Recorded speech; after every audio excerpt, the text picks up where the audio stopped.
Good evening and a very warm welcome on this Friday evening here in the Balie, in this full house, where I think tonight we are immensely lucky to be joining in conversation with a master storyteller, and I'm also happy to say a bit of a Balie regular. You might know him as a broadcaster of a radio program, the food program, where he makes excellent storytelling radio. I can hardly recommend that program enough. But you must know him from the book Eating to Extinction, a book we're going to celebrate tonight. We're going to especially celebrate the launch of the Dutch version of the book tonight. And that's a book I actually possibly have recommended enough, because I've been putting it into everybody's hands that I know in the last couple of years. So I'm very happy that now I get to push a number of Dutch versions into hands of my friends. And the Dutch version actually ended up including a number of Dutch foods that I think we should consider tonight of saving from extinction. The yellow cucumber, for example, or the Romadoux cheese. Maybe we get to hear about them a bit more. We'll be joining into conversation with Dan Saladino, obviously. A conversation enriched, or possibly sort of elegantly interrupted by a number of voices from our own Delta landscape that we've invited here tonight. So it's a conversation also where you can step in and join in at any given moment. We're going to talk about the stories that Dan writes, his amazing book, and also stories that he's still chiseling away with. But first of all, I'm going to introduce a man who's already on the stage, who you might have noticed, sort of the bum under the table. During the day, we know you as Dick Verwerda, but in the nighttime, you are known as Don Ostra. Don Ostra, yeah, it's a little bit Spanish, but yeah, I cannot help. And what are you doing here, Dick? I'm opening the native oysters from Zealand, and they're kind of rare at this moment. So I like the people to try one and recognize the acquired taste they've got, and yeah, let's show them that we got a beautiful product, but it's más o menos with the existence of the flat oyster, of the native oyster. So it's eating to extinction literally tonight. Yeah, and this is definitely. the native flat oyster. Yeah, the Dutch flat oyster. Yeah, and we're going to hear a little bit more about that by the time you're finished opening. A little over 100 oysters. Yeah. So you'll be here listening on our conversation, and I think we're going to try and mention the oyster along the way. Yep. And then at any moment that you're ready to share with the audience what you've done here, we'll get back to you. Good. And how did you become Don Ostra? Where does your love for the flat oyster come from? Yeah, well, oysters. I'm a seaman. Yeah. So and I love the sea and the taste of it. Oh wow. Yeah. And the sound of the voice. And the sound of the voice, Neptune. But yeah, it's a love. It's an acquired taste, and once you get used to it, you can never stop eating them. So and you should, because there are a lot of them, especially which we pronounce later, the Japanese oysters. We should eat them because the sea is overfull with it, but they're very, very, very healthy. So the sea is overfull with a Japanese variety, an exotic variety, and these are the native oysters. The native oysters are they're sad. But okay, it's going to be okay. We're going to turn it into something hopeful. Yeah. Bon courage, best of luck here, and then we'll see you at some point. So when you're ready, you mark the moment that we get to share with you these oysters. But I think for now, without further ado, I think it's time for the audience to give a hand to our main guest of the evening, Dan Saladino. Thank you. Thank you. This one. Yes, welcome, Dan. And I've heard... Good to be back. Yeah. Good to be back in Balie and back in Amsterdam. And I've been here a couple of days now. So I was in Rotterdam yesterday and had a fascinating conversation with people involved in the food world in different guises. So people thinking about the future of food in the Netherlands, farmers. So fascinating conversation. And yeah, wonderful to arrive and see the book being translated, published in Dutch. But it's a very special edition as well, because it's not just a translation done brilliantly by my friend René, who is in the audience. But also the addition of some stories from the Dutch slow food arc of taste. So it gives it a Dutch personality in a way. And also how wonderful that some of the chapters in the book are being represented and we will be able to experience them. And I had no expectation that we would be tasting some of the native oysters. It's one of my favorite chapters in the book. The oyster chapter. The oyster chapter is fascinating, not only because it reflects how much we have changed the world, and particularly our oceans, but also how something has become rare in our lives, the oyster, relatively rare, but was so fundamental in our evolution. It was such an important common food.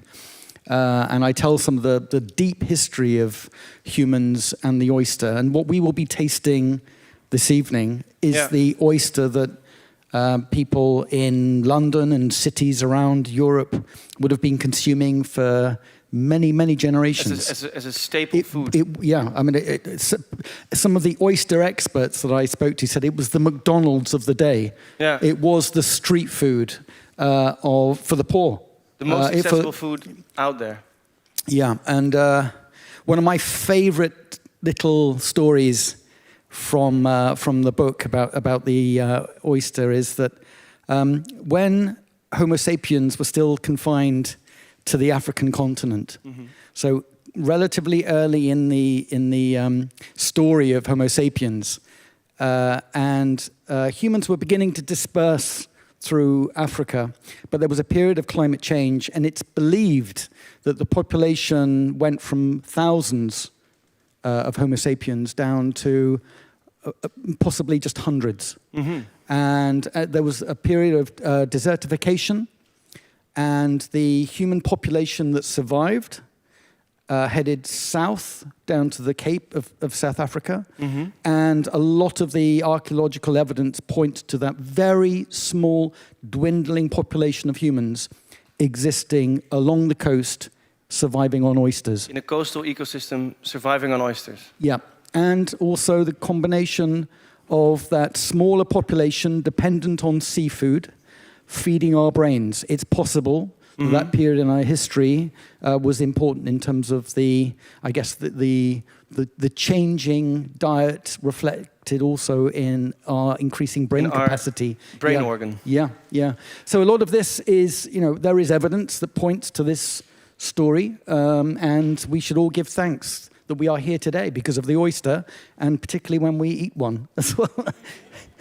Well, that's a way to introduce the evening. And I think this oyster story already points to a very, very fundamental thing about your book, that the foods that we eat is a way of telling our history, but it's also a way of connecting our position in the world to the ecosystem that we find ourselves in.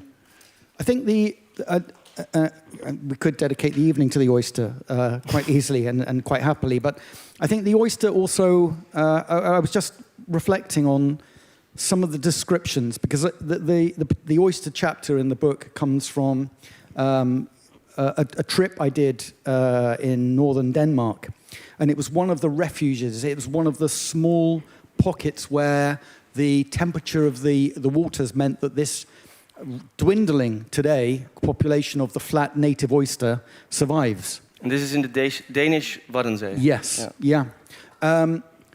And the idea that in the oyster, because the oyster changes so dramatically through the seasons, as the water temperatures change, as the food and the nutrients in the water changes, in terms of what's flowing from the land into the sea, all of that influences the size, the health, and the flavors of the oyster. So the oyster is an amazing reflection of food diversity and seasonality, but also I think it's one of the least familiar stories of homogenization, because what then happens is that for many reasons over centuries, and it's a combination of our greed, so overfishing, overconsumption, pollution of the waters, climate events, so shocks to the species when temperatures plummet, and it means that the European flat oyster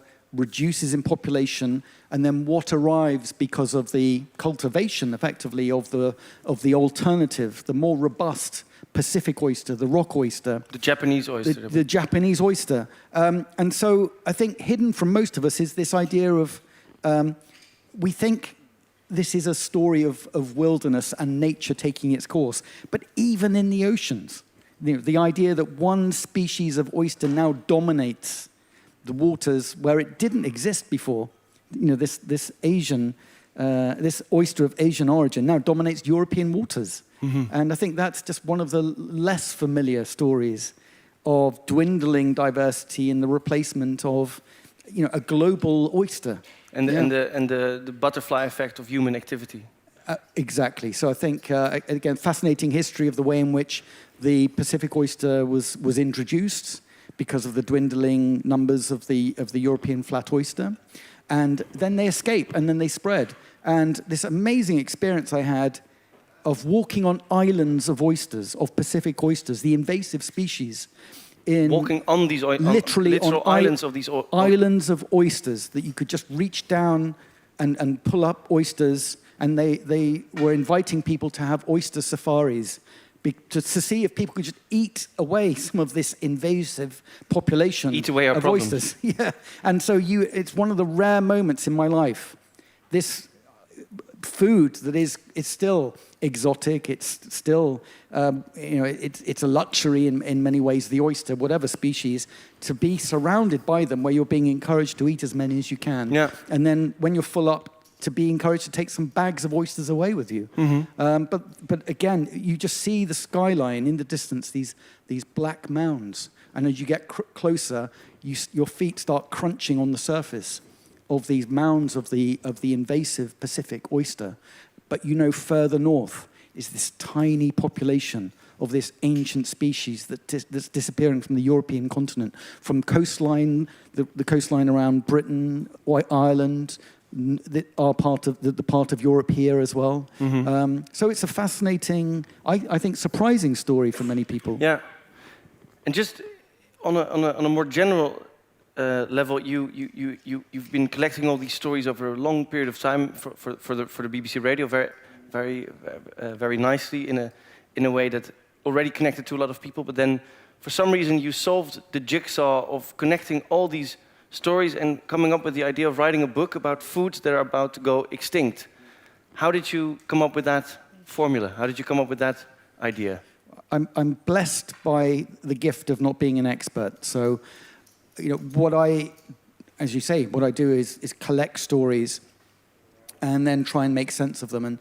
And when I started my career as a food journalist, so I'd been a news journalist for the BBC, daily news programs, documentaries, investigative documentaries, that kind of thing. 10 years into that, I was invited onto this program that was a 30-minute weekly program. And because it's radio, it's less about recipes and cooking, which television does brilliantly. Mm-hmm. Radio is just perfect in terms of the storytelling around food, of the history, the culture, the politics, our relationship with food and food culture. And a pioneering journalist in the 1970s called Derek Cooper, who again was a news journalist, but had been traveling through Britain in the 1970s and realizing that so many of the regional differences of food in the British Isles were disappearing.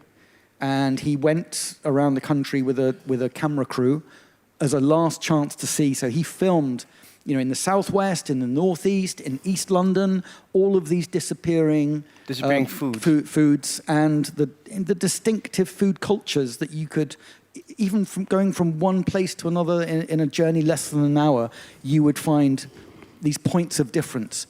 And the television series went out, and then he wanted to carry on telling the story. So in 1979, created this radio program that I work on today. Mm. And I only knew this history as as I looked through the archives later on. And I realized that my own interest in looking beyond the UK, because actually what I discovered was there was an online catalogue of endangered foods that had been created by the slow food movement in Italy in the 1990s. So then, in Italy, unlike in Britain, unlike in many other parts of Europe, they still had regional, local dishes, cuisines, different vegetables, breeds of animal, but they were disappearing, and they wanted to make people aware. And how do you do that? You do that by telling the story. So they created an online catalogue.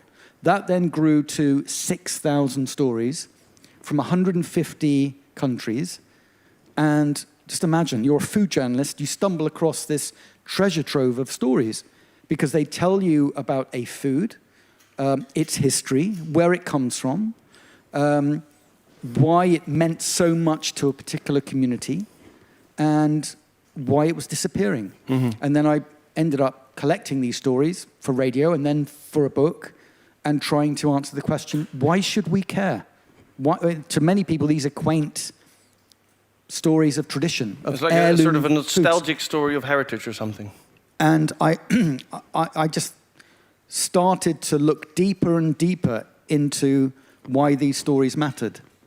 And it was a wonderful experience of actually then trying to answer the questions such as, why are there 200,000 different samples of wheat stored away in a seed vault in the Arctic Circle? How do you end up with that much diversity of one crop? And the story takes 10,000 years of farmers in the Fertile Crescent interacting with a wild grass, migrating, spreading around the world, and those plants adapting and evolving in different environments, in different locations, and also the cultural preferences of different people around the world.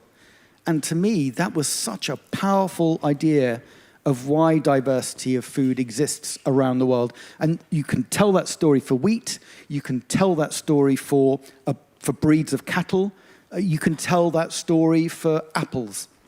And in our lifetimes, or certainly in my lifetime, so much has changed so quickly that has introduced high levels of uniformity and a homogenization of food around the world at a breathtaking pace, this disappearance of diversity. And then I realized that what I was looking at as stories had been something, a problem or challenge people had dedicated their working lives to. Scientists had been looking at this for 100 years. So I then told the story of the Russian botanist Nikolai Vavilov in the 1920s, who traveled around the world across 5 continents, collecting as many seeds as he could in a short space of time, because he was convinced these seeds, this genetic diversity of the plants that farmers were growing around the world, held the fate of our species in the future. That for the future of food, we needed those genetic resources that had been created by your ancestors, our ancestors, as they farmed and survived for millennia.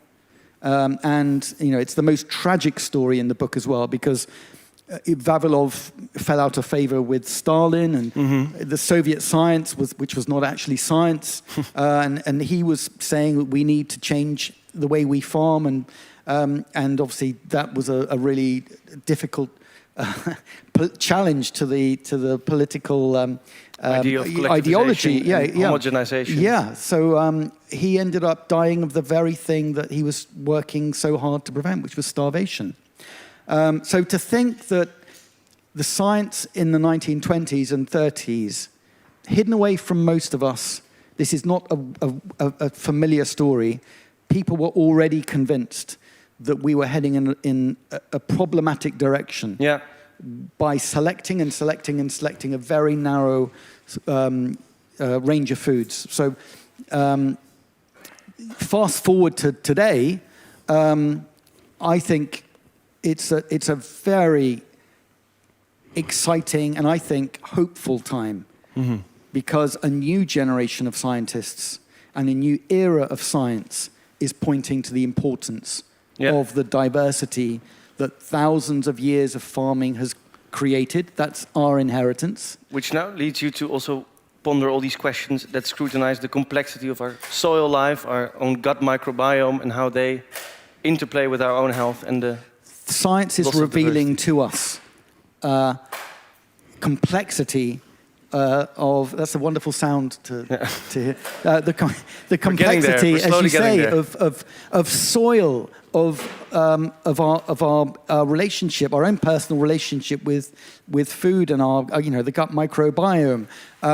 We are able to analyze why is it that one type of whether it's wheat, rice, or maize, has a different population of microbes around its root system based purely on the genetics of that plant. And we can measure this now.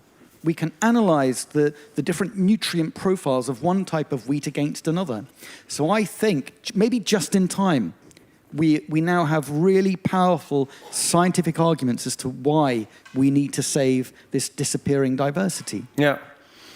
And connecting to all these very powerful stories that you've collected and that you're keeping on collecting, there's also a number of powerful stories that we keep telling ourselves. I think some powerful myths about the food system is that there's one silver bullet solution that we're just waiting for. The vertical farming was the name of the game a couple of years ago. Precision fermentation is the name of the game today. But how are you looking at those current stories in interplay? What's really interesting when you think about the food system that we now have today, the architects of that system. So the so-called Green Revolution, which really starts to make an impact around the world globally in the 1960s and 70s because of successful breeding programs that created high-yielding, disease-resistant crops.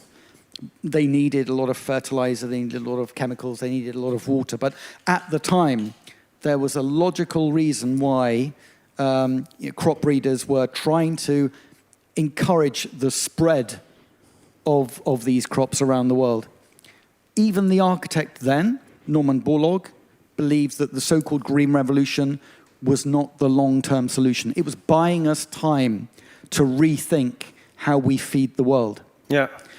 And again, fast forward to a contemporary story, the most famous, probably well-known example of a food produced in monocultures of uniformity, and that's the banana, the Cavendish banana. So we have 1,000 bananas identified, grown in different parts of the world.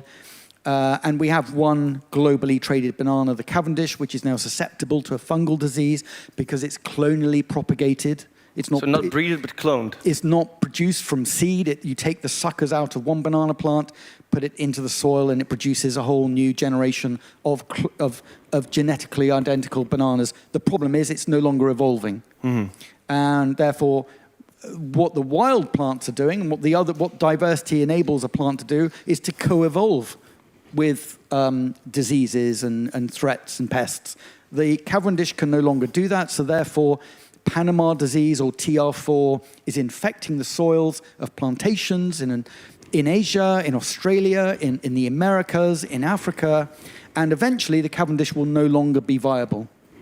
So in February this year, regulators in Australia gave permission for the commercial cultivation of a genetically modified Cavendish banana, which has higher resistance to this fungal disease that leads the plant to effectively rot from within and kills the plant. So we have a genetically modified, approved Cavendish banana.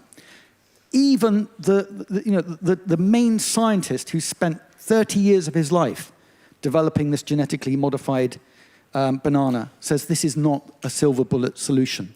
This will buy us time. What we need to do is to bring diversity into the global crop. Diversity will provide resilience. Yeah, so similar to Borlaug, he's saying... Similar to Borlaug, even the architects of these systems based around homogeneity argue in favor of diversity. So even the people who came up with the monoculture are at some way arguing for diversity. Yeah. And 2 years ago, or 1.5 years ago, you were here in the Netherlands to already talk a little bit to us about all these stories. How how much more urgent are these stories about food diversity today? If you look at the Dutch context, maybe specifically. I think the urgency is still there. The system is not going. I mean, the system that we now have is not changing in any dramatic or rapid way. What is changing is the conversation, and I think at the highest levels. So, and there are many examples I could cite for this, but at the Biodiversity COP that was held in Montreal in December 2022, which resulted in 160 countries signing the Treaty for the Global Biodiversity Framework. Hasn't really made big headlines. It's not something that people are talking about in the bars of Amsterdam or London, but it actually is a really important shift in policy making at a global level. The reason why is this global biodiversity framework. I mean, the mission is to try and save biodiversity, prevent biodiversity loss, 30 by 30. So the idea of protecting 30% of biodiversity at land and sea by 2030. At the same time, it is trying to prevent species loss. So, and you might think, well, does that mean wild exotic birds and plants in the Amazon? And actually, what is included in the this framework are the cultivated plants that I write about in Eating to Extinction. The idea that there are these thousands of genetically unique crops with traits that we will need for the future, they are now recognized formally, globally, as something that we need to save from extinction. Yeah. And I think it's a treaty that's been signed by governments. It doesn't necessarily mean action, but I think it's a really important recognition. The world is waking up to the need to urgently save diversity. The world is waking up, and I think for us in the Delta to awaken a little bit as well, I'm going to allow for the first elegant interruption of the evening, for which I'm going to ask Dirk Sijmans to come forward, which I will probably introduce. One of the founders of HNS Landscape Architects, and to me very legendary and famous for the Room for the River project. So I think the Delta works always get a lot of credit in the Netherlands and a lot of status and love, but I think Room for the River project deserves as much, if not more. Won many awards and was appointed state landscape architect at some point as well. But we asked Dirk to tell a little bit of a story about how our food system might look if we are not longer in denial of ourselves being in a delta. So I'm going to give the floor to Dirk, and if you would kindly help me.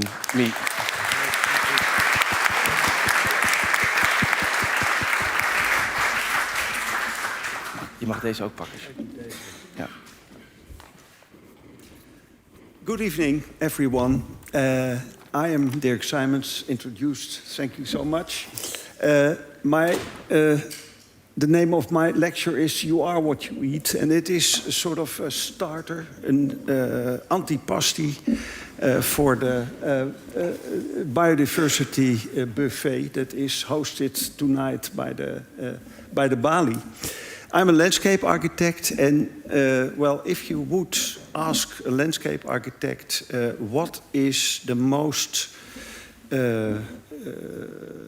drastic invention that shaped the face of the earth, there's a very good chance that he would not point to the computer, the car, the steam engine, but to this little mix of laboratory instruments, to the Haber-Bosch process, the invention of cheap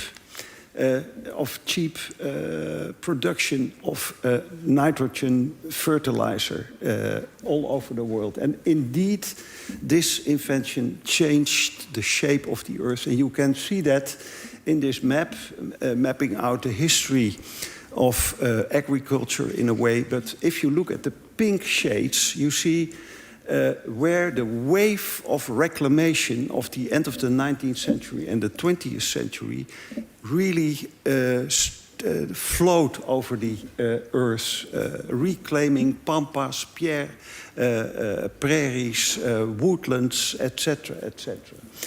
This is what really changed the face of the earth. And if we look at the dashboard that is constructed by the Stockholm Resilience Institute, where you see, well, 9 of the most important planetary processes where we can look at what is the safe operating space of humanity that is depicted in green, and you look at where we are in the risk zone, that is in yellow, and where we overstep these boundaries, that is in the red zone, and you sort of superimpose agriculture to that. You see that you see that our globalized agriculture is crashing into its planetary boundaries, from, let's say, derailing the biogeological chemicals cycle, like nitrogen or phosphorus, to the biodiversity erosion, not only the genetic biodiversity of our natural world, but indeed tonight also the biodiversity that is declining in a way. And agriculture indeed has to change, but how? We are, let's say, we swam into a fight of high input and high output agriculture, a sort of the globalized system where it is almost waging a war of agriculture against nature, and where the vested interests are trying to tell us that the only way is to optimize that system without fundamentally changing it. But I think there are 3 escape routes from there. And the first one is, well, some say more technology, not more, yes, but disruptive technology. A sort of intensive production that makes room for nature, because the disruptive technology will be microbe farming or in vitro meat production. And a couple of months ago, your fellow countryman George Monbiot presented here his book Regenesis with the subtitle Feeding the World Without Devouring the Planet. And that was his strategic vision, that the small surface of industrial microbe farming would free a lot of surface of the earth to give it back to nature. The second escape route, as I would like to call it, is, let's say, the wave of the transhuman ideology or worldview, you could call it, where we have more and more empathy for the non-human, and where the environmental crisis in a way is thought of as a spiritual crisis indeed, and where agriculture is the other part of the coin of nature. The third route would be, I think, the more science-based route towards and with agroecology. And that might be the future of agriculture here. It is emulating ecosystems in an agrarian way, and the change of diet that makes room for nature and natural diversity here. And I guess that your book then is more on the right side of this quadrant. And if we would sort of look at dairy farming in these 4 directions, the improving without changing the system, we already have year-round stables where the cows are never going to go into the meadow. We could improve that with brackets, by even more supergrasses and glyphosate pests using, but that like I said, is, let's say, crashing into the planetary boundaries. So the first way out, the disruptive technology here, of course, it is already in the supermarket. It is vegetable milk, vegetable yogurt from soya, from oat, etc., etc.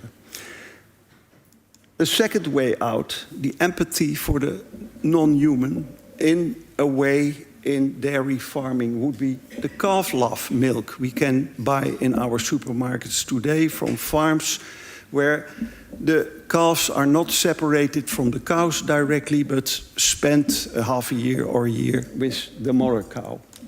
And the third escape route of agroecology here would be, I think, led by someone like Graham Harley, who wrote a beautiful book, Grass-Fed Nation, where he underlines the importance of grazing into, let's say, a mixed farm system.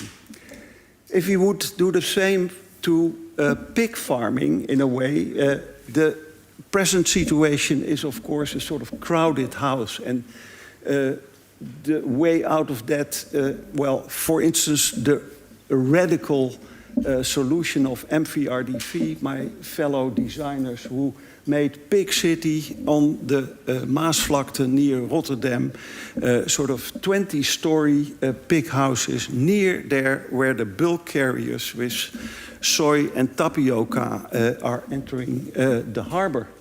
And the disrupting technology here is in vitro meat production, cutting out the animal part in a way. And you see the bioreactors here, it is already being done. The second way out, the organic way, I used the example of the beautiful film Gunda of Kosakowski. Maybe you have seen it, an organic farm, I think in Hungary or in Poland. And the third way out, of course, is the Extremadura, an agroecological system that has been around for, I think, about 800 years. The cohabitation of the Iberico pigs that are being fed on the acorns of the cork oak, where the cork is being used for the corks of the wine. Fantastic, a complete meal walking around there. In arable farming, well, you know the routine by now. The high-tech industrial solution is protein production by microbes, proteins out of thin air. This is from this is Solein from the Finnish firm Solar Foods, and that is going to be a real revolution. The organic way out is the strip farming you see experimented all over our arable farming areas in Holland. And the agroecological way out is studying the variety and about the sustainable soil fertility on the long term. My discipline, landscape architecture, has been very active in studying the potentialities in the specific different landscape types in the Netherlands for the last 15 years. But here you see the research by design initiatives only in the 4-year period from 2017 to 2020. And I think about 70 regions and sub-regions have been studied in that way, together with local farmers, local initiatives, etc., etc. I take out just two, one at the north of the country and one in Twente. The north of the country is very close to the oysters that are being opened. We have to get used in a way to salt and brackish water.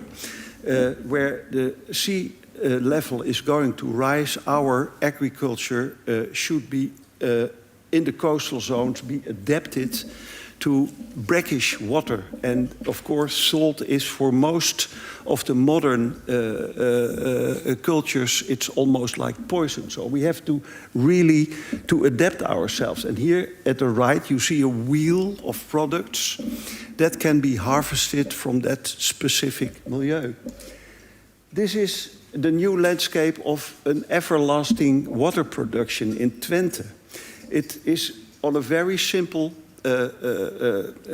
principle where the surplus of the yearly precipitation is being kept in the area, and so the groundwater tables will be higher than in a normal agricultural area. But in a way, when you redesign the landscape, the bonus is that 5 times as much drinking water can be harvested, and it's done together with the drinking water firm Vitens, this plan. The farmers, of course, have to be compensated by the loss of income because the water is higher in there than it's optimal for them. But the big bonus for them is that there is a buffer of water for the periods of drought that we are facing now that the climate is really changing. So 2 examples of how indeed we can redesign the landscape, make the potentialities for the transition going to work. But if all this work is being done and these 3 routes are being plotted out, what is keeping us? Why does that not happen on a broader front? We have a lot of interesting individual initiatives, but what's keeping us? And I think what's keeping the willing farmers are, let's say, 3 elements in a sort of economic financial triangle. For instance, the land prices in Holland. The average land price now, it took 2 years in staggering height. It is almost 91,000 euros per hectare. And that indeed throws a bucket of ice-cold water over all the initiatives to extend the agriculture. The second one is the financing expenses. Most modern firms have invested a lot and are, let's say, have a loan by the bank that they have to pay the interest, etc., etc. They have a financial burden up to here. And if you are asking them to make the next step in the transition, that is also asking an investment. So a farmer that is in the red can't act green. And the third component are, let's say, the ecosystem services that farmers can deliver, but there is no payment system yet for this. And here the government can play a role. That these have to be real income components. Otherwise, I'm afraid that in this triangle, it will be a sort of Bermuda Triangle. If this is not going to change, the transition of agriculture will come to a grinding halt, I'm afraid. And what is keeping us as willing consumers? Well, if you look at the human food chain, you can see that 65,000 farmers, that is how much farmers we still have left, and 16.7 million Dutchmen. In a few steps, you see that only 5 purchasing companies that that buy for 25 supermarket combinations is dictating what we have on our plate. So if you are walking around in a supermarket, you think this is variety. No, it's not. It is dictated by only 5 firms. So I think that tonight we have to talk about this escape route. This is the direct contact from the farmer to the consumer in, let's say, farmers' markets. This is the escape hatch that we are talking about tonight. And my last slide, the algorithm of today is you are what you eat. we are what we eat, we form a society, and if that is true, it is said that landscape is the mirror of society, but landscape is also the natural expression of our culture, of our agriculture. And if these 5 things are true, then I think what we are eating is a mighty force of change. Thank you very much.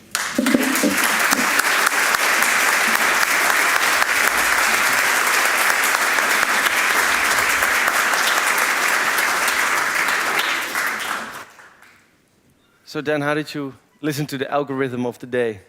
Well, it's good to know there's an escape route. I thought that was fascinating, and also, I think illustrates some of the illogical nature of the current food system, because that key question of how we have changed landscapes to produce the foods that we are consuming today, and who is deciding what those foods are.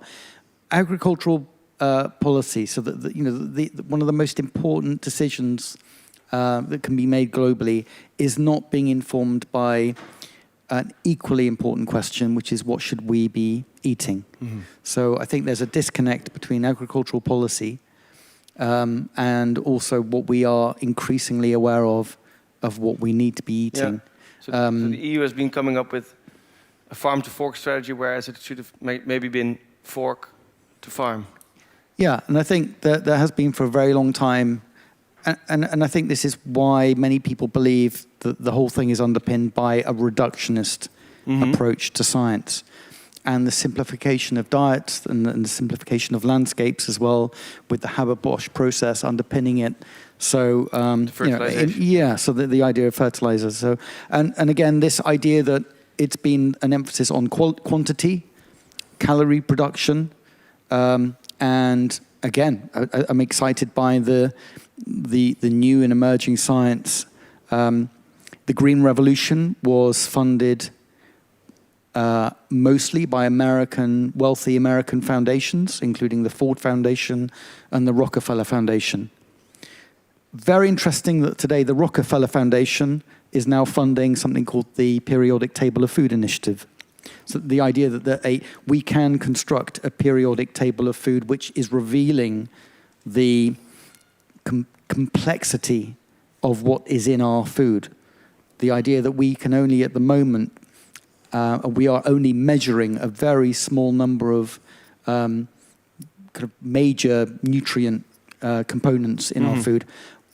They are trying now to map the thousands and thousands of complex chemical compounds in a carrot, in a potato, but also how does that look with a carrot or a potato grown in one system compared to another? So again, I think science is revealing to us the complexity of our food, and we also need an equally complex approach to producing that food, and a shift in agriculture towards what is good for us and what is good for the planet. And we have some very powerful mechanisms. I mentioned the COP at Montreal in 2022 that also addressed the issue of agricultural subsidies.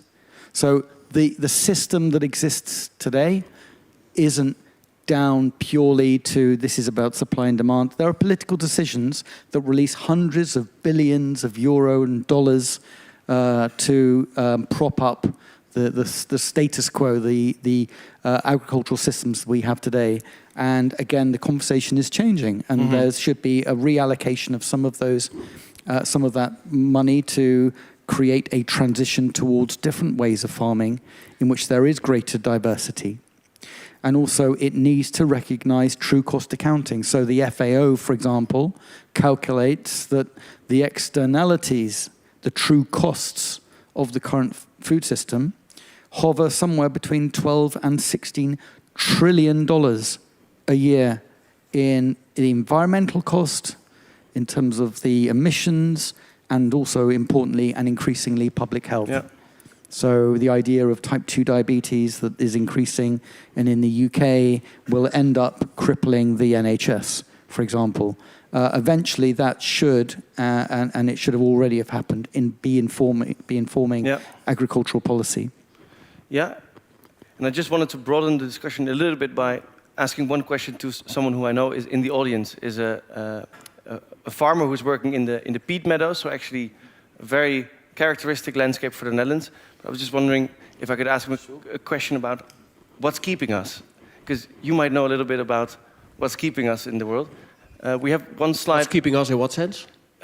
What's keeping us in making this transition to a truly more diversified food system?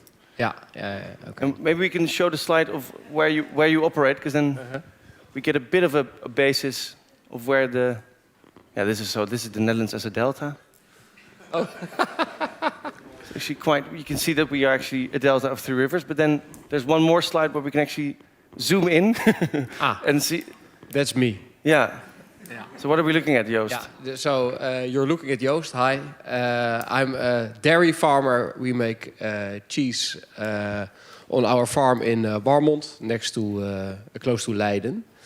And I also have a little shop in Leiden, Oyster, it's called. But the question is, what keeps us in the current food system? Yeah. And the way we, yeah. Because you're working with higher water levels, adapting to a lot of changes, dynamic change in the landscape, and we need farmers like you. So what's keeping us from helping you? Yeah. So I saw the triangle of Dirk, and there's one important aspect that I would like to add. So maybe we can either make it a square, or we can put income and financial next to each other, and then also put areal plan, because in the area plan there's a lot of definitions of what type of land use you will have on your farm, and it's very difficult to make a change in that. Very difficult to make cheese as well. It's also, I can make cheese and I can keep on making cheese, and it's very easy to go forward in that perspective. But then we get into the upper corner bullet thing of keep on improving in the same system. But what we want to do at my farm is I have to go from farm level to area level. So work together with my neighboring farmers who are actually making the calf with the cow cheese. Yeah. Milk and yogurt and vla and everything. And I would like to support them, and I would like to, in total in the area, keep less cows. Thereby, extensifying, innovating our chain to market. So making our own calf with the cow dairy, selling it through our own stores and other retailers that we know, so we don't have to go through the 5 big buying companies. Thereby trying to keep this original farmstead cheese, to keep that in the area. From the ARC, we have in this area the Leidse cheese. I think there are only 6 producers of the Leidse cheese. I'm not going to explain all the details, but it's not going to go extinct. Just we don't want that to go extinct. But you really have to tell the story about this cheese, because it's a bit drier. There's cumin in it. Yeah, people don't know it anymore. Yeah. And by doing the work, by showing what we're doing, by having our own retail channels, we try to educate people about the stories that you can tell much better than we do, but we also try. And so we have to, long story short, I think we're trying to develop in this area, not me alone, but also my neighbors. We're trying to develop that little thin line. Yeah. And we're somewhere here, but we don't know where the line is gonna go to. Cracking that difficult code that Dirk is sort of summoning us to tackle. Yeah. And you're trying to rewild a little bit of your land. Yeah. Use some bit for regenerative agriculture. Yeah. And some bit for innovative high production. Yeah. But to finalize it up, so in my ideal vision, we would like to rewild this in some way. Invite more nature in. Yeah, But that's a difficult thing because we've said this is an open landscape and we have to keep it like this. And those type of challenges, like aerial challenges, Yeah. are also a challenge. So yeah, so we should come up with the stories that allow you to do those things. Yeah. Okay, thank you so much, Joost. If people ever want to come visit you, they have to take a boat, I believe. Or swim. Or swim, Yeah. if it's warm. Yeah. But it's Boerderij de Eenzaamheid, and it's near... It's in Warmond near Leiden, in de Kagerplassen. And we can find your cheese in Leiden. Yeah, and also at La Muse here in Amsterdam. Oh, So, very good. Joost, thank you so have much. a good dinner.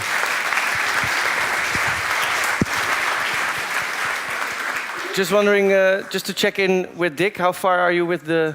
Well, I think it's best that I hand out the Yeah? trays and that people pass. When they like, they take an oyster. Oh, sorry. They take an oyster, get the cap off, and then you can eat it, and then put it back, because that's the best way to do it. So it's a native oyster. It's an acquired taste. Normally, the Kreuze has a real sea taste, and this has more minerals. It has more taste. So maybe when you want to try it, just do so. It's your chance. They're really fresh, so don't worry. Everything is going to be fine. So if We're going to help you pass them around. yeah, I think when we just give here and we just take one off and hand them out. And then while everyone is tasting to extinction, we're just going to keep on talking. Okay. Is it? I was just wondering, Dick, can you explain? We talk about endangered food, rare foods. Could you just put it into some kind of context how rare, how unusual it is to find the native oyster now? Well, that doesn't work. Oh, it doesn't work? Well, yes, here. The native oyster, I don't think it's working. I don't think. Is the mic working? Can you hear Dick when he speaks? Yeah, we can hear you, Dick. Okay. The native oyster is special because it's let's say we have two kind of oysters. I always explain it like red wine, white wine. The Kreuze, the Japanese oyster, which we used to eat nowadays, is salty, but it's very easy to breed. They grow everywhere. You can walk on mountains. Yeah, mountains of these oysters. Say about the production 40 million against 4 million a year. So that's quite a difference. And the thing is with the... Yeah. The flat oyster is really rare because it takes 5 years to grow before you can eat it. So, and the farmer knows after 4 years if his when his how do you call it, his crop is succeeded.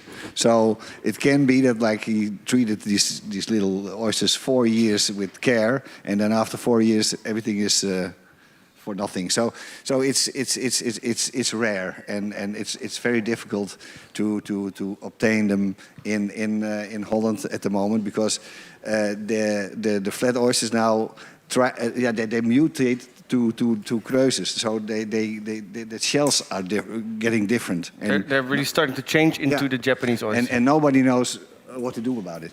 Amazing. Yeah. Okay, thank you so much, Dick. We're going to enjoy these oysters. Give a warm hand of applause.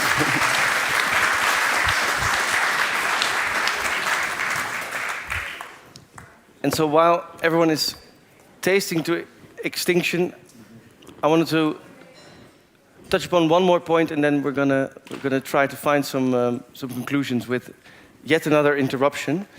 The story of Joost and the story of Dirk, and also the story that Dick is telling us of how in the Delta the Dutch are really trying to learn to adapt once again to our tidal ecosystem, to our wetlands, to work together with our peatlands. To me, this sounds very much like the type of adaptability that is to be found in the stories that you tell in the book. So in a way, we are once again have to become this sort of problem-solving Homo sapiens that reconnects itself to the ecosystems.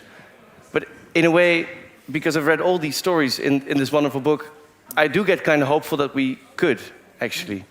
Would you mind elaborating on this? I think it's very easy for me to end up in conversations where I'm talking about very heavy global issues and contemporary food politics and the food system and the costs, to the environment. And the reason I wanted to write the book was because I just had access to these amazing, beautiful stories.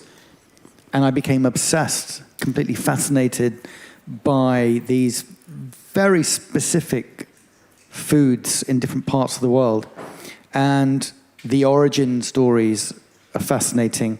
And also the idea that they were added to this catalogue of endangered food by someone.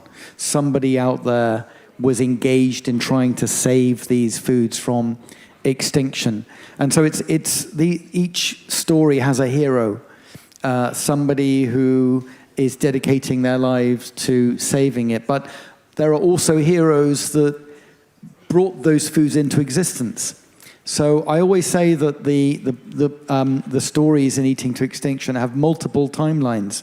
Some of them span billions of years. So in terms of the arrival of biodiversity across the planet, and then the idea of bipedal humans, 2 million years, Homo sapiens, 300,000 years, the arrival of agriculture in which humans start to transition from hunter-gatherer lifestyles to agriculture, around 10,000 years in these different locations around the world, the Fertile Crescent, in parts of China, in central Mexico, with the this mind-blowing story of the domestication of maize, which is still a mystery.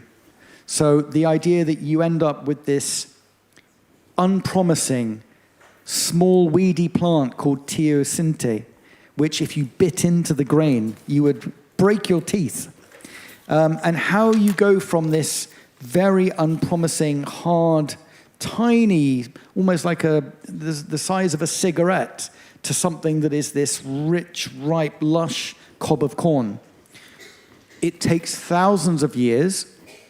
The humans at the beginning of the process had no idea what the destination of this interaction with a plant would be, what they were consciously or unconsciously involved in.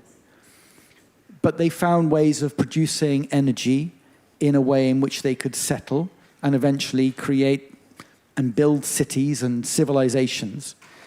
And in a sense, all of these stories are stories of human innovation, of invention, of adaptation, of finding solutions to survive in some of the most extreme environments in the world.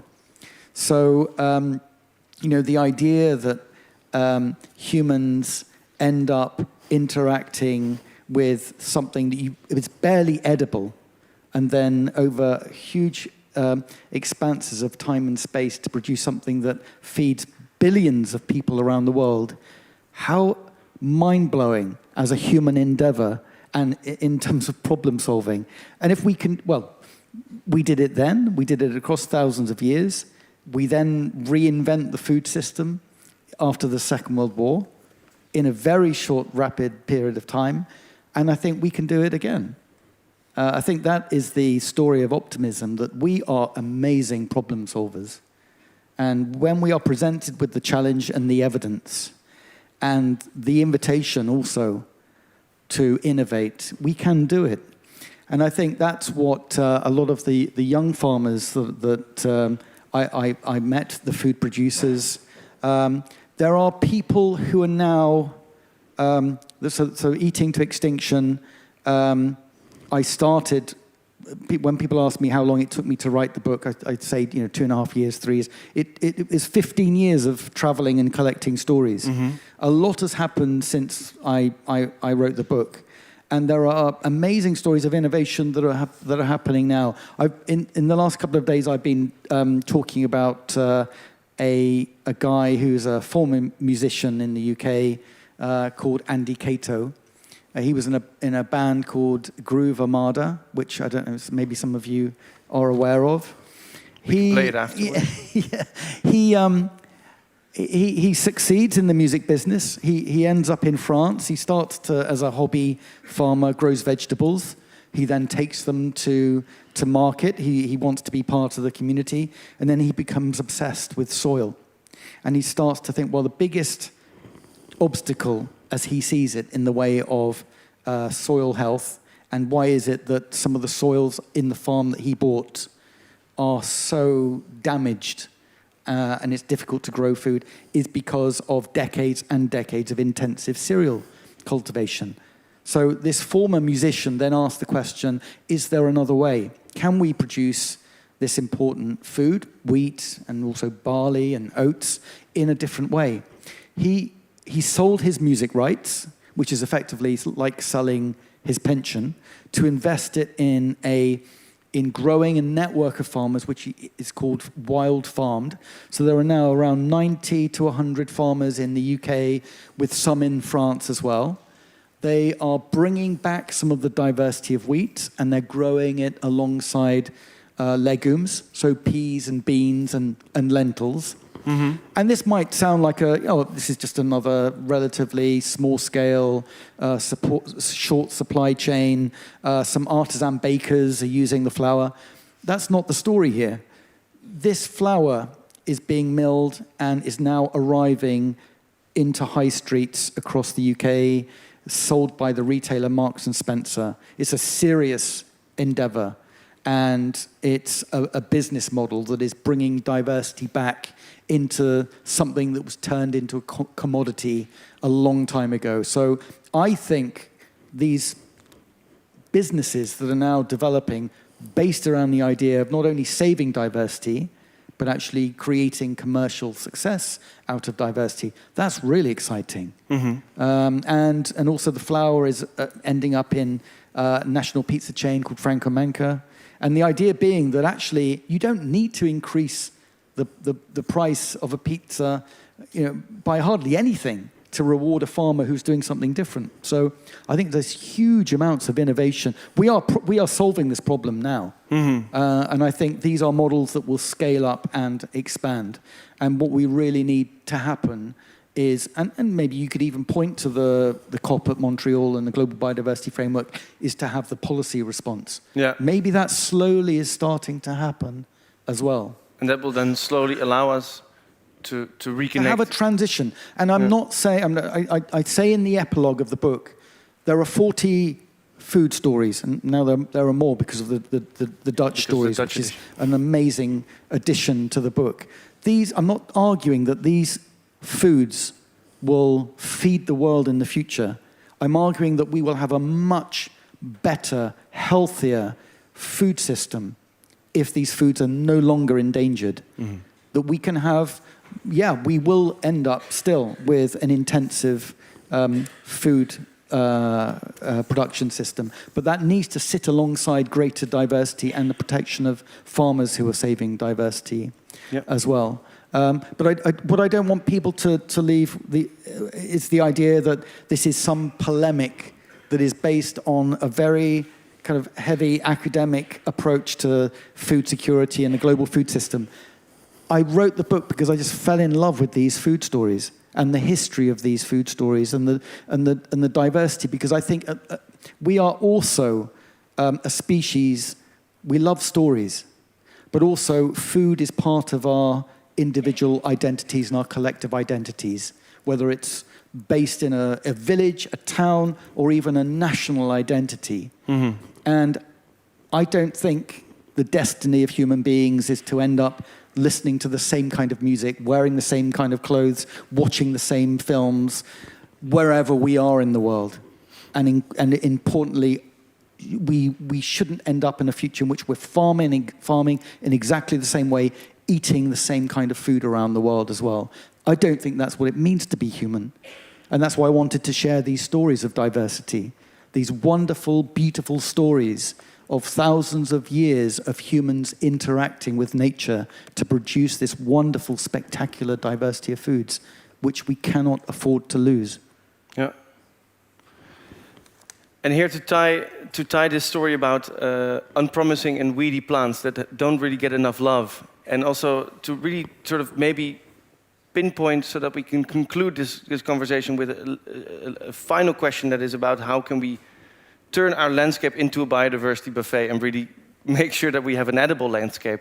I wanted to kindly ask 2 more people to interrupt us here in this conversation. And these people together are de Onkruidenier, actually Jonmar van Vlijmen, Rosanne van Wijk and Ronald de Boer. These 3 artists, they collectively call themselves the Onkruidenier.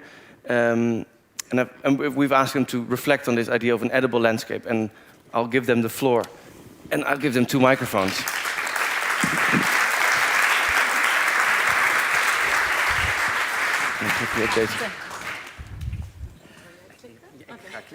Well, thank you so much for having us, Kees. So nice to meet you, and thank you for your great book, Dan. And Dirk and Dirk for your great presentation and the flavor of the sea that we have and we can use in our presentation. It says Rosanne, but together with Ronald and our great colleague Jonmar sitting there.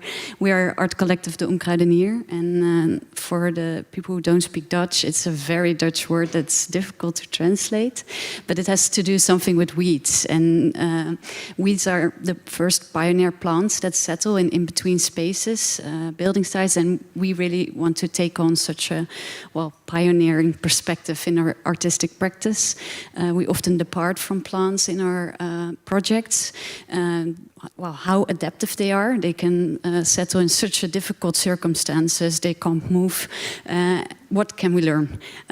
So much, actually. So in this presentation, we will show you some insights of a project we have been doing for like 8 years. It's called Sweet Sweat. And we heard, I think, evolve, adaptation. This is also a lot about our body and how we can adapt. Because especially in a country like the Netherlands, we recognize already some polder shapes. It's a manicured, controlled landscape. We think from the Onkruidenier that we should turn this perspective around. What if we adapt? How would that look like? What skills do we need? And how can we even give more space to the sea? So we see an Onkruidenier actually as a sort of profession, a climate-proof profession for the future. And we like to call ourselves ecosystem futurists. So we hope we can really think together and see what are the possibilities of hope that we're here also. Well, this is actually also a wink to the last time Dan was here in the Balie. There was a beautiful article from the Groene Amsterdammer. It said, we only eat packaged water. I actually already introduced what I'm going to say in this presentation about Sweet Sweat. So we're really going to dive into the miniature landscape you just saw. It's an installation we made for the Fries Museum, a museum in the northern of the Netherlands. And that's really about the changing landscape and how to deal with that. And in our practice, it's mainly about collective learning. We created learning environments for embodied learning, collective imagination, and community building to see how our works can function as a sort of discussion piece. Before we show you this end work again, first, some years back into Sweet Sweat. Thank you, Rosanne. So I think with our collective, I think considering the Netherlands has such a long coastline, I think it was inevitably that we ended up doing quite a lot of work in the landscape along the Dutch coast. And this happened, I think, with Sweet Sweat. We started around 2015, doing quite a lot of work along the Dutch islands. But when it really lifted off was when we did a lot of site visits on Schouwen-Duiveland, which is in Zeeland. In a very small village, Noordwelle, where farmer Martin lives. He's well into his 90s now. And when we met him, he could really well explain how he was getting quite more enthusiastic about the longer amount of sun hours for his land, but also seeing a lot of problems with fresh water supplies. So a lot of salinization of the soil. And one of the crops he grows it with this blue little seed. And we were kind of astonished because he said he's an organic farmer. And to me, this didn't quite look natural. But hey, and then he explained, with this I grow sugar beets every year. And the amount and the harvest of sugar beets keeps increasing. So actually the salty soil is, the sugar beets tend to like it. So all three of us, we took Martin on the other side of the dike, where a coastal landscape is still influenced by the tides, and in between the sand or in between the rocks, you find another plant, which the seed is in the middle. It actually contains a lot of seeds, and it's this plant, and it's the sea beet. And sea beets grow a lot in Europe or along the Dutch coastline, and it has very vigorous, thick roots. And if you take the patience to harvest a bit of the root, it actually tastes very sweet. So probably our ancestors also discovered this, and eventually we managed to cultivate the whole family of beetroot, Swiss chard, and sugar beets. So in 2018, we decided together with Martin to grow sea beets and sugar beet, all kinds of varieties of sugar beets on his farmland. And then he said, well, you better not tell anybody that you've been sowing the little sea beet seeds, because actually if people come to monitor my land, they will actually say it's forbidden to grow this weed. People consider it a weed, and then when it would flower and it would give seeds, it could contaminate the whole industry. But he said, I'm 90 now anyway, so what will happen? So this is, I think, a thing how in our practice we kind of meet experts. We meet local experts, whether it's farmers or scientists or people who know a lot about a particular landscape. And during this project about Sweet Sweat, so with Martin, as an ode to the sea, the harvest of the sea beets, we carried them, the sugar beets, we carried them back to the sea. By doing this workout and making that into sugar juice, we started to sweat and we washed off the sweat back into the sea. This whole loop of how in our body and in the landscape, you have this infinite loop between sugar and salt, and the cycle keeps going through our bodies and through the landscape. So that's how, we were kind of stuck with this project for over 8 years now. And I think you will tell a little bit about this. This is what we call a handscape, an edible landscape that we created for Oerol Festival in 2017. We have a long-term collaboration with them, and it's actually the perfect place to work on the topic of sweet sweat, sugar and salt, especially in the intertidal zone. And this handscape is containing many stories, flavors of, it's actually really literally embodying different crops, stories of land use, of plants that have salty ancestors, just like we saw the sea beet. And we connected them all into one flavor or one tiny bite, but it's indeed really about this connection with all these beautiful people on the island of Terschelling, if it's a seaweed collector, a sheep farmer, a cranberry farmer, or just a local resident who knows so much by just being there for such a long time. And this is for us not taste for taste's sake. It's really, we see the mouth as a test environment, or maybe taste as training. And maybe if you just think back of or activate your taste buds again and think back of the oyster you just had, can you just connect again to, well, the North Sea, Zeeland, all the water and, sea life that came through this oyster? We really want to build new relationships with our living environment through taste. And this is what just was a snippet of that. And if we talk about training, well, we also started literally doing that in 2022, also at Oel Festival on the bottom of the Wadden Sea. And because, well, it seems that the climate is moving 30 meters every day up north. That's quite an abstract notion, maybe, like in what shape and how does that work? But it kind of means that in 50 years we have the climate of northern France, it seems, or we already have the climate of northern France of 50 years ago. And we felt like in this urgency of this changing climate, and how can we really feel that and embrace that, we started doing exercises and different types of training. So you should think of listening with your fingertips to the bottom of the Wadden Sea, or training your vocal cords to create new communication with their living environment, or a breathing exercise there on the bottom, where we almost became a collective aquatic organism, like a jellyfish moving along the Wadden Sea. And it was actually very inspiring also for us to learn from our public. So yeah, Rosanna already mentioned it. In 2020, we ended up for about 6 weeks in a little village, Beetsterswaag, in Friesland.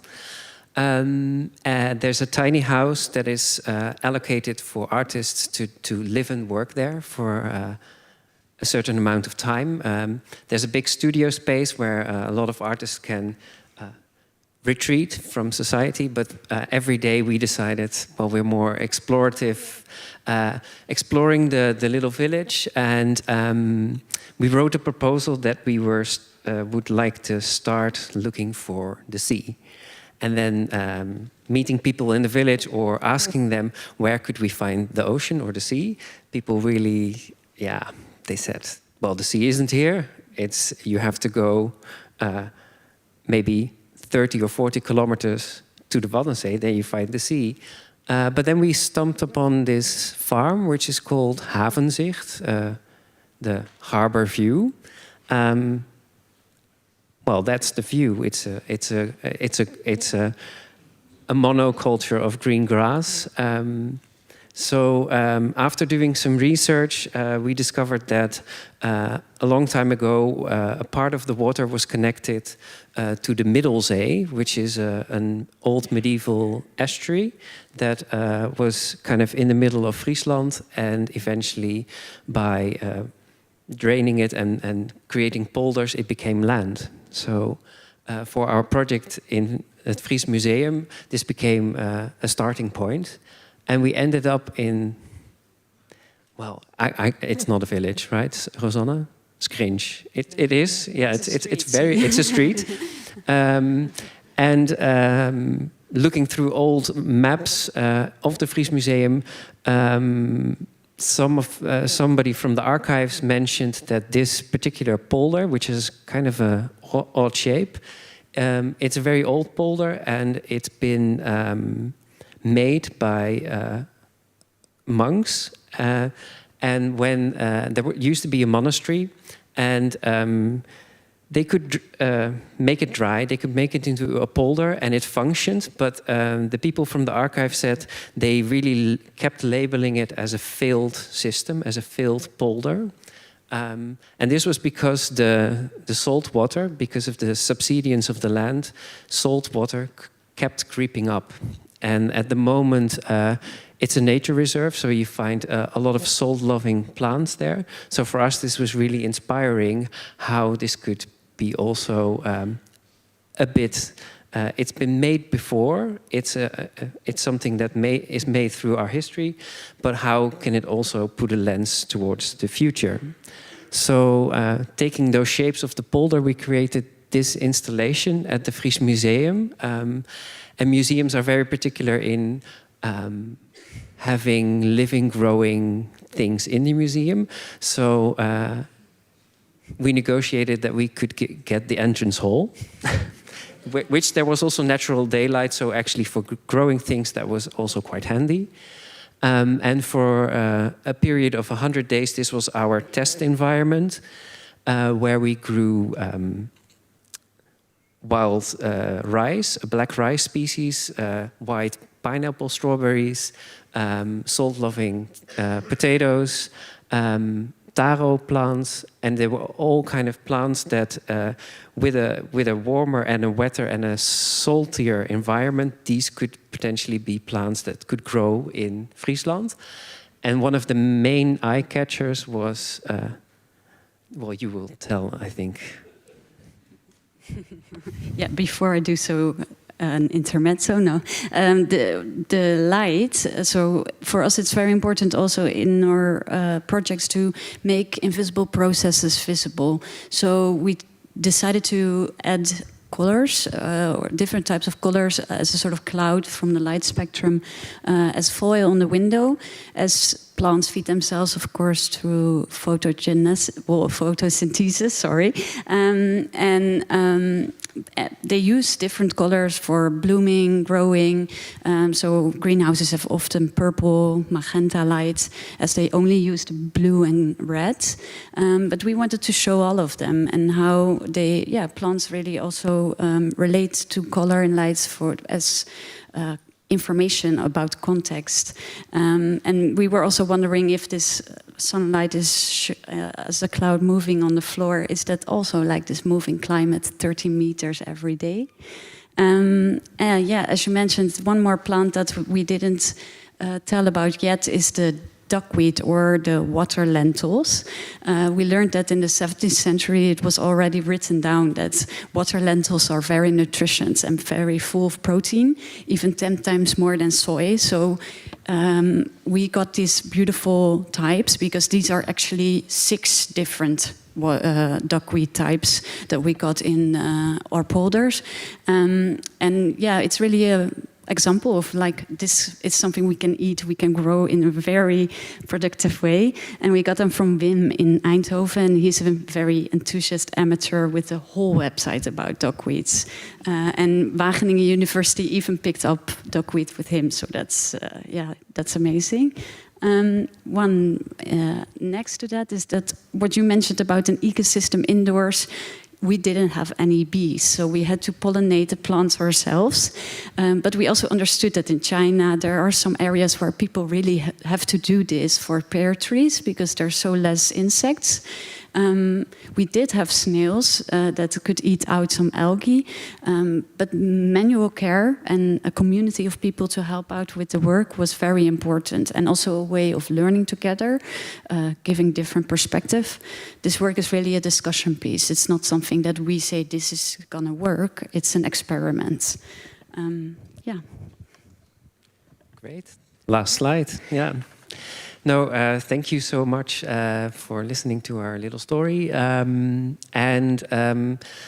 Rosanne already mentioned, often we take the starting point with a particular plant or a landscape or a particular way of cultivating a landscape or habits. So please feel free to maybe have a look at our website, onkruidenier.nl, where you maybe find a project which called Forever Summer, where we grow many different types of tomatoes with a museum, Van Abbe Museum in Eindhoven, looking at the permanent global summertime that we find in our supermarkets all the time, or a project called Grassroots in Rotterdam, where we look at the urban vegetation and the grasses in the city and how through the harbor different grasses arrive through the harbor and they tell stories about different grains and crops that we eat on a day-to-day basis.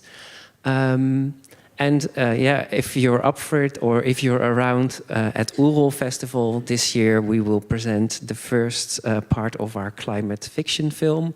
That's all about a new aquatic landscape adapting to a salty future. So, thank you.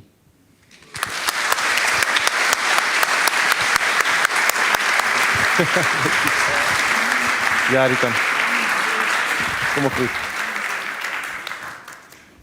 Thank you so much to the onkruidenier for giving us to make the pastiche, the tour of the Netherlands also a bit more complete, and to tell us a bit more about those plants that we haven't given love in the plenty. I'm definitely going to remember that in the 7th century, eendekroos was called water lentils. and that we already are pollinating without bees, even if we're not aware of it. And this whole idea of the edible landscape, Dan. Part of this is because I know that in your new book this is going to be a very important topic. Can you give a little?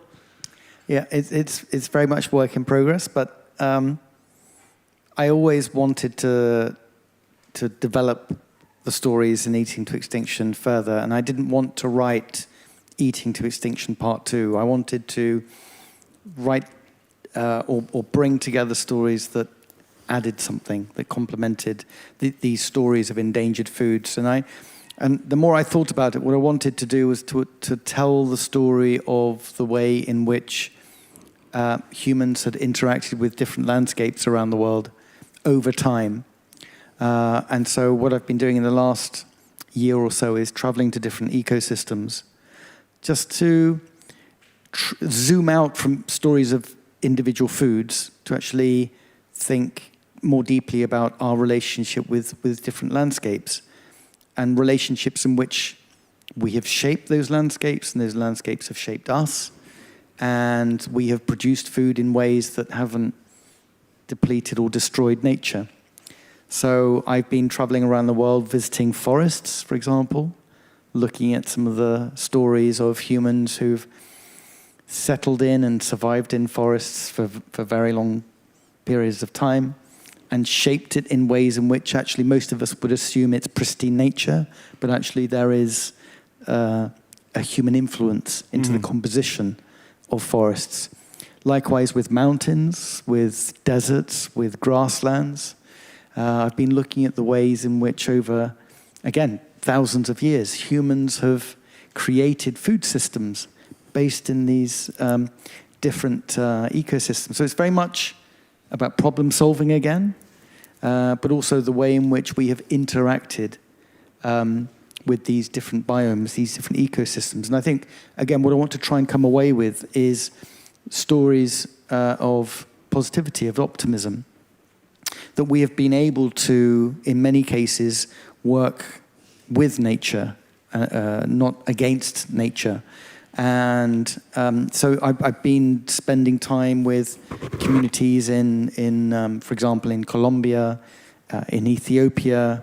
I traveled through down the east coast of India, over to the west coast in search of forest stories, water stories, desert stories. It might take some time. So I'm still trying to work out the narrative. I'm speaking to a lot of experts in these different subject areas. But I'm excited. I think these are really important stories to tell. Yeah. So, yeah.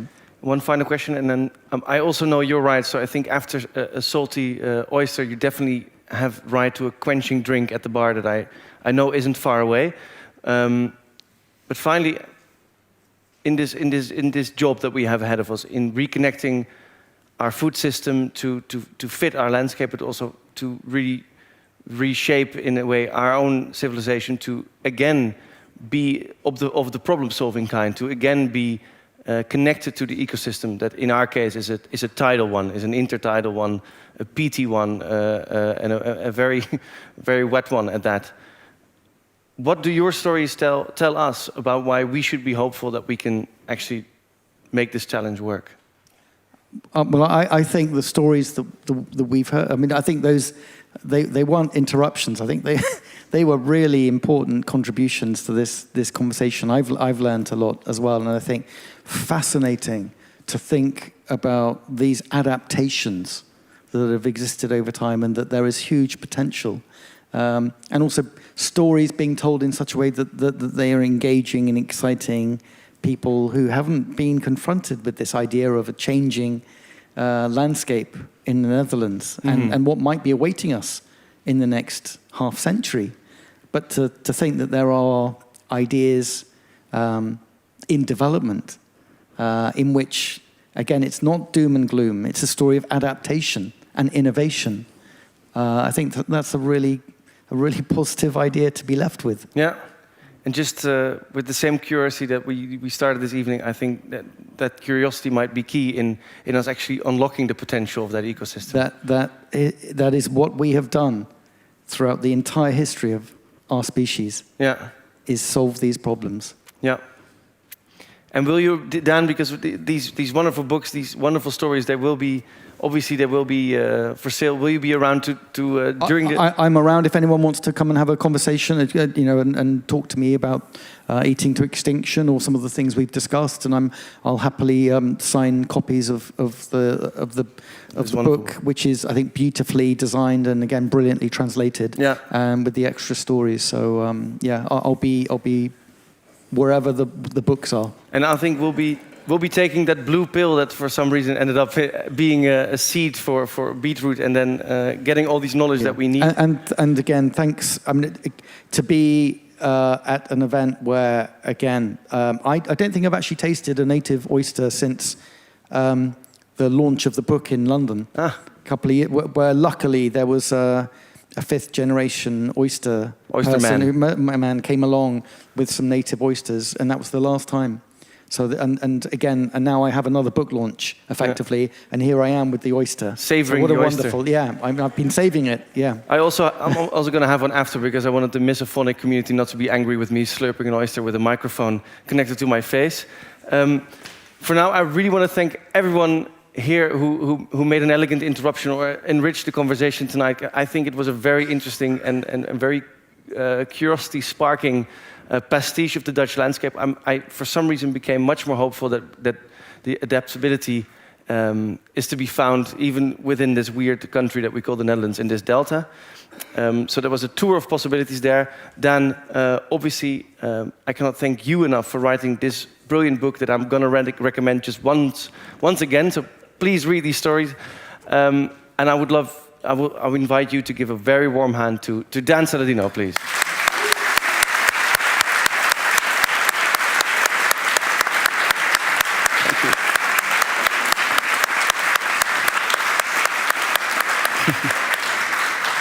And thank you, obviously, to Don Ostra, to the other speakers, and to the technique who is sitting up there.